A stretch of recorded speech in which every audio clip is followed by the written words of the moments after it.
Manchester city, inter Milan এবং Atletico মাদ্রিদের এগেনস্টে জয়। ওদিকে টটেনহাম আর ডর্টমুন্ডের সঙ্গে দুটি ম্যাচের ড্র। চ্যাম্পিয়ন্স লিগে যে দলটার ফার্স্ট রাউন্ড থেকেই বিদায় নেওয়ার কথা ছিল, সে দলটাই এখন একের পর এক এরকম অবিশ্বাস্য রেজাল্ট দেখিয়ে চলে এসেছে রাউন্ড অফ 16-এ। চ্যাম্পিয়ন্স লিগে বোদো গ্লিমটের এই যাত্রাটা অবিশ্বাস্য বললেও যেন কম বলা হয়। অবশ্য ইউরোপিয়ান ফুটবলের খোঁজখবর যারা রাখেন তাদের কাছে বোদো গ্লিমটের এই অঘটন ঘটানোর অভ্যাসটা নতুন লাগার কথা না। কয়েক বছর আগে ইউএফএ কনফারেন্স লিগে জোজে মরিনিওর এএস রোমাকে 6-1 গোলে বিধ্বস্ত করেছিল তারা। সব মিলিয়ে কোচ সিয়েটেল কেনিউটসেনের উদ্ভাবনী কৌশলের কারণেই এই অবিশ্বাস্য যাত্রা দেখতে পাচ্ছি আমরা বোদো গ্লিমটের। কিন্তু সিয়েটেল কেনিউটসেন কিভাবে এই দলটাকে খেলান, তাদের ট্যাকটিক্স কি, কৌশল কি, সেটা নিয়ে ডিসকাস করার জন্য আজকের এই ভিডিও। বেসিক 4-3-3 ফরমেশনে খেলে থাকে দলটা, যেটা কখনো কখনো এরকম 4-1-4-1-এ রূপ নেয়। গোলকিপার নিকিতা হাইকিনকে কোনোভাবেই সুইপার কিপার বলা যায় না। শর্ট স্টপিং ও গোল না খাওয়ার দিকেই তার যত মনোযোগ। তাই আপনি যদি এই হাইকিনের কাছে এডারসন ম্যানুয়েল নয়ার বা ডেভিড রায়ার মতো বল পায়ে মাস্টারি চান বা বিল্ড আপ চান, সেই জিনিসটা কিন্তু এই হাইকিনের কাছ থেকে আপনি পাবেন না। খুবই শর্ট ও নির্ঝঞ্ঝাট পাসের মাধ্যমে বড়জোর দুই সেন্টার ব্যাক বা নিচে নেমে আসা এই সেন্ট্রাল ডিফেন্সিভ মিডফিল্ডারকে বল বাড়িয়ে দেবেন হাইকিন, সর্বোচ্চ এটুকুই। আর দরকার পড়লে লং কিক দিয়ে বল পাঠাবেন এই ফরওয়ার্ডে থাকা খেলোয়াড়দের দিকে উদ্দেশ্য করে। বল নিয়ে খামাখা কারিকুরি করতে যাবেন না। দুই সেন্টার ব্যাকের মধ্যে ডান দিকে থাকা লুরাস বিয়রটুফটও তেমন বল প্লেয়িং নন। ছোট ছোট ঝামেলাহীন পাসে বিল্ড আপ করে থাকেন।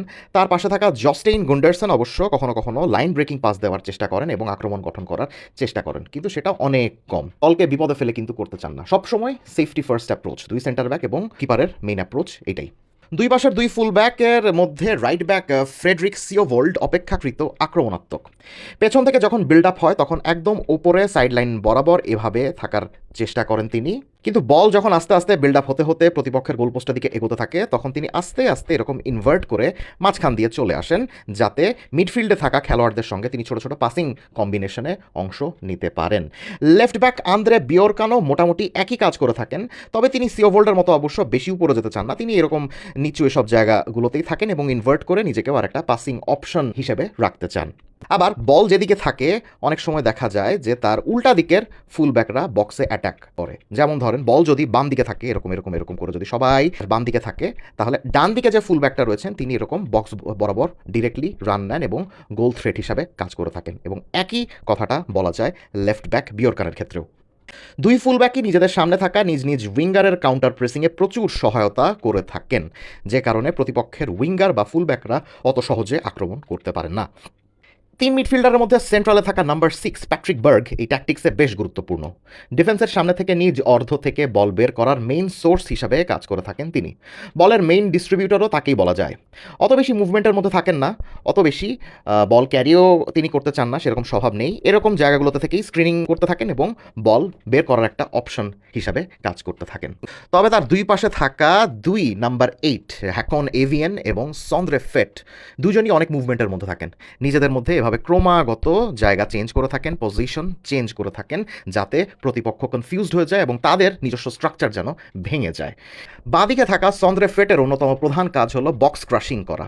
যে কোনো কাটব্যাক বা ক্রস থেকে গোল করার জন্য অন্যান্য ফরওয়ার্ডদের পাশাপাশি ফেটও বক্সে এভাবে হুটহাট করে ঢুকে যান। ডান দিকের মিডফিল্ডার হাকন এভিয়েন অবশ্য একটু ক্রিয়েটিভ প্লেমেকিংয়ের দায়িত্ব সামলান। তিনি আবার মাঝে মধ্যে নিচে নেমে যান, নিচে নেমে গিয়ে প্যাট্রিক বার্গকে এভাবে সাহায্য করেন বিল্ড আপে সাহায্য করার জন্য। বল ক্যারি করা, মিডফিল্ড থেকে বল ড্রিবল করে এভাবে সামনে নিয়ে যাওয়া, এসবের মূল দায়িত্বও থাকে এভিয়েনের উপরে। দুই নাম্বার এটি পাসিং কম্বিনেশনের মাধ্যমে অ্যাটাকিং হাফ স্পেস এভাবে এক্সপ্লয়েট করতে থাকেন এবং বিভিন্ন অ্যাটাকিং কম্বিনেশন গঠন করতে থাকেন, যা বোদো গ্লিমটের অন্যতম প্রধান অ্যাটাকিং প্ল্যান। এই দুই নাম্বার এটার উল্টা দিকে প্রতিপক্ষের যে দুজন মিডফিল্ডার থাকেন তাদেরকেও দুর্দান্তভাবে ম্যান মার্কিং করেন এবং প্রেসিং করেন এভিয়েন এবং ফেট। দুই উইঙ্গার বাম দিকে থাকা পিটার হাউগ এবং ডান দিকে থাকা ওলে দেদ্রিক ব্লোমবার্গ নিজ নিজ ফুলব্যাকের সঙ্গে প্ল্যান করে কখনো কখনো সাইড লাইনে থাকেন, আবার কখনো কখনো এভাবে ভেতরে চলে আসেন। ভেতরে চলে এসে আবার কখনো কখনো সরাসরি বক্সে ঢুকে যান। প্রতিপক্ষের ডিফেন্সের পেছনের স্পেস এক্সপ্লয়েট করে বক্সে ঢুকে যাওয়ার স্বভাব রয়েছে দুজনেরই। উল্টো উইংয়ে যদি বল থাকে তাহলে ব্যাক পোস্ট বরাবর রান নিয়ে বক্স অ্যাটাক করতে পছন্দ করেন। যেমন ধরেন বাম দিকে যদি বল থাকে এভাবে এভাবে যদি খেলোয়াড়রা চলে আসেন তাহলে ফুল ব্যাকের মতো এই উইঙ্গাররাও ফার পোস্ট বরাবর এভাবে ঢুকে গিয়ে গোল করে দিয়ে আসতে পছন্দ করেন। আর বল পায় না থাকলে প্রচণ্ড অ্যাগ্রেসিভলি প্রতিপক্ষের উইঙ্গার আর ফুল ব্যাকদের মার্ক করতে থাকেন। পিটার হাউক আগে এসি মিলানের মতো ক্লাবেও খেলেছেন, তার ট্যাকটিক্যাল আন্ডারস্ট্যান্ডিং দলের অন্য যে কোনো খেলোয়াড়ের চেয়ে বেশি। লেফট থেকে কখনো কখনো প্লে মেকারের মতো এভাবে সেন্ট্রালি চলে আসেন, আবার কখনো কখনো সাইড লাইনে এভাবে চলে যান। তার মুভমেন্টের উপরেই মূলত ডিপেন্ড করে যে বোদো গ্লিম্ট 4-3-3 থাকবে নাকি এরকম 4-1-4-1-এ রূপান্তরিত হবে। ব্লোমবার্গ ওইদিকে অবশ্য অপেক্ষাকৃত অনেক ডিরেক্ট, তিনি মেইন স্ট্রাইকারের পাশাপাশি এভাবে ডান দিক থেকে ডিরেক্টলি বক্সে ঢুকে গিয়ে অনেক সময় দ্বিতীয় স্ট্রাইকারের ভূমিকা পালন করে থাকেন। এই সিস্টেমে স্ট্রাইকার ক্যাসপার হগের ভূমিকাটাও সহজ। ফলস নাইনের মতো নিচে নেমে খেলার গড়ে দেওয়ার তার কোনো চিন্তা নেই, তার মনোযোগ থাকে শুধু প্রতিপক্ষের পেছনের জায়গা এক্সপ্লয়েট করা আর বক্সে যত বেশি সম্ভব অ্যাটাক করা। এই ক্ষেত্রে প্রতিপক্ষের সবচেয়ে পেছনে থাকা ডিফেন্ডারের সঙ্গে ফিজিক্যাল ব্যাটল করেন বল কেড়ে নেওয়ার জন্য, যা অন্যান্য ফরওয়ার্ড আর বক্স ক্রাশিং মিডফিল্ডারদের স্পেস দেয় অ্যাটাক করার জন্য। বোদো গ্লিম্টের এই দলটা শর্ট পাসের উপর অনেক বেশি নির্ভরশীল। দুই সাইডের উইঙ্গার মিডফিল্ডার ফুল ব্যাক মিলে বিল্ড আপের সময় চেষ্টা করেন কাছাকাছি থাকার জন্য, যাতে পাসিং ট্রায়াঙ্গেল গঠন করা যায় অনেকটা এভাবে।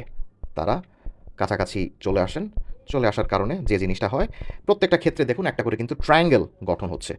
হাউগ, ফেট এবং বিওরকান মিলে একটা ট্রায়াঙ্গেল, ব্লমবার্গ, এভিয়েন এবং সিওভোল্ড মিলে একটা ট্রায়াঙ্গেল, গুন্ডারসন, বিওরটুফট এবং বের্গ মিলে একটা ট্রায়াঙ্গেল। এভাবে ট্রায়াঙ্গেলের মাধ্যমে ছোটো ছোটো পাসিংয়ের সাহায্যে বল প্রোগ্রেস করে থাকেন তারা, যে কারণে তাদের সেন্ট্রালি বল প্রোগ্রেশন অনেক বেশি হয়। সেন্ট্রাল পজিশন থেকে ছোট ছোট পাসের মাধ্যমে বিল্ড আপ করে অ্যাটাকিং হাফ স্পেস ইউজ করা, এটা বোদো গ্লিম্টের আক্রমণের খুবই কমন একটা প্যাটার্ন। তিনজন সেন্ট্রাল মিডফিল্ডারই বেশ টেকনিক্যাল, বল পায়ে বেশ ভালোই দক্ষ, যে কারণে ছোট ছোট পাসে সেন্ট্রালি বল প্রোগ্রেস করতে তাদের কোনো সমস্যা হয় না। পায়ে যখন বল থাকে না তখন বোদো গ্লিম্ট একদম কম্প্যাক্ট 4-4-2 হয়ে যায় অনেকটা এভাবে। 4-4-2 হয়ে যায়, কম্প্যাক্ট একটা মিড ব্লক শেপে চলে যায়, অত বেশি হাইলাইন বা ডিফেন্সিভ ব্লকে ঢুকে যায় না, একটা মিড ব্লক মেনটেন করে। দুই লাইনে 4 জন করে মোট 8 জন খেলোয়াড় অ্যাগ্রেসিভলি ডিফেন্ড করতে থাকে, যে কারণে প্রতিপক্ষ তখন সেন্ট্রালি বল প্রোগ্রেস করতে পারে না। এখানে 4 জন, তাদের পিছনে 4 জন, মোট 8 জনের যে এই দুটো লাইন দেখছেন, এই দুটো লাইনের কারণে প্রতিপক্ষ অনেক সময় সেন্ট্রালি বল প্রোগ্রেস করতে পারে না, যে কারণে বল চলে যায় উইংয়ে। এভাবে যদি মাঝখানে সবাই চলে আসে তাহলে কিন্তু দেখেন উইংয়ে মোটামুটি একটা জায়গা ফাঁকা হচ্ছে, সেই উইংয়ের জায়গা থেকে প্রতিপক্ষ অনেক সময় আক্রমণ করার চেষ্টা করে।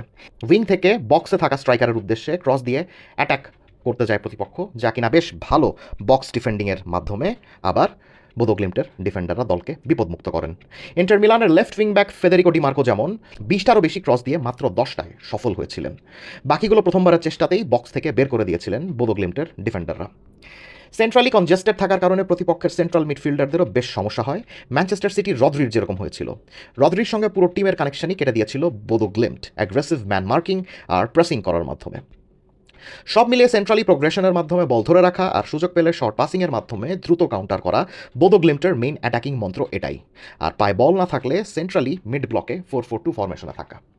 কমেন্ট সেকশনে জানিয়ে দিবেন এই রূপকথার মতো সিজন কাটাতে থাকা বোদো গ্লিম্টের খেলার স্টাইল দেখে আপনার কী মনে হচ্ছে, এবং আপনাদের কী মনে হয় বোদো গ্লিম্ট এবারে চ্যাম্পিয়ন্স লিগে কত দূর পর্যন্ত যেতে পারে। Let's have a discussion.